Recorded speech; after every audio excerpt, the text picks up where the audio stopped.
नमस्कार, आप देख रहे हैं TNI 24 खबरों के साथ हाजिर हूं मैं वर्षा सिंह। और अब बढ़ते हैं खबर की ओर। जालौन में अखिल भारतीय राष्ट्रीय शैक्षणिक महासंघ की जिला इकाई ने अपनी विभिन्न मांगों को लेकर जोरदार प्रदर्शन किया। संगठन के पदाधिकारियों और शिक्षकों ने देश के प्रधानमंत्री, केंद्रीय शिक्षा मंत्री और मुख्यमंत्री को संबोधित ज्ञापन जिलाधिकारी के माध्यम से सौंपा।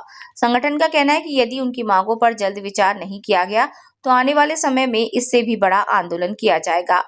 उत्तर प्रदेश के सभी 75 जनपदों में आयोजित विशाल प्रदर्शन और ज्ञापन कार्यक्रम के तहत जालौन में भी अखिल भारतीय राष्ट्रीय शिक्षक महासंघ के बैनर तले शिक्षकों ने धरना प्रदर्शन किया। राष्ट्रीय शैक्षिक महासंघ के जिला अध्यक्ष प्रदीप सिंह चौहान के नेतृत्व में बड़ी संख्या में शिक्षक जिला कलेक्ट्रेट पहुंचे और अपनी विभिन्न मांगों को लेकर जिलाधिकारी के माध्यम से प्रधानमंत्री, केंद्रीय शिक्षा मंत्री और मुख्यमंत्री को संबोधित ज्ञापन सौंपा। इस दौरान जिला अध्यक्ष प्रदीप सिंह चौहान ने कहा कि संगठन लंबे समय से शिक्षकों की समस्याओं और मांगों को लेकर संघर्ष कर रहा है। यदि सरकार उनकी मांगों को गंभीरता से नहीं लेती है तो संगठन चरणबद्ध तरीके से आंदोलन को और बड़ा करने के लिए बाध्य होगा। प्रदर्शन के दौरान बड़ी संख्या में शिक्षक और संगठन के पदाधिकारी मौजूद रहे। सर्वविदित है कि सर्वोच्च न्यायालय का जो टीटी अनिवार्य कानूनी तौर से 2010 के पूर्व जो अध्यापक नियुक्त हैं उनके लिए भी की गई है।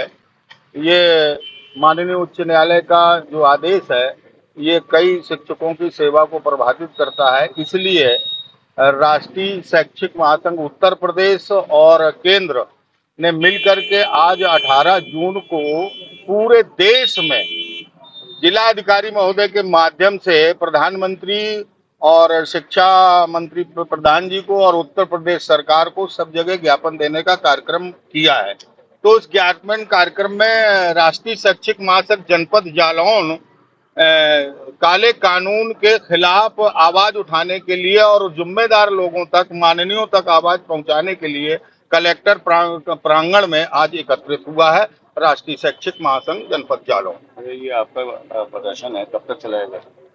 ये हमारा जो पहला चरण है। अगर हमारे इस चरण में सरकार तक कानों तक आवाज पहुंचती है और हम लोगों को जो मांग है वो पूरी होती है, अन्यथा की स्थिति में शीतकालीन जो मानसून सत्र है, मानसून सत्र के लिए हम प्रत्येक सांसदों के यहाँ जो भी निर्देश प्रदेश से मिलेंगे उनसे भी अपील करेंगे कि मानसून सत्र में हमारी आवाज संसद में भी उठाई जाए, क्योंकि संसद से ही हमारे इस काले कानून का अंत हो सकता है। और हमें पूर्ण विश्वास है कि भारत सरकार और उत्तर प्रदेश सरकार हमारी इस बात को समझेगी। जो संवैधानिक व्यवस्था के अंतर्गत आरटीई एक्ट के लागू होने के पूर्व जो शिक्षक हैं वो यथावत नौकरी भी करेंगे, योग्यता का ह्रास उनका नहीं है, और उस पर जबरदस्ती टीटी थोपना यह गैर कानूनी है। और योग्यता की इस तरह बार बार परीक्षा देते रहना, परिवार से दूर करना और बच्चों से जो शिक्षा का उद्देश्य है उस पर खलल पड़ेगा। इसलिए न्याय संगत ये है कि जो संवैधानिक व्यवस्था है, जब टीटी लागू नहीं थी भर्ती में तो टीटी लागू क्यों हो।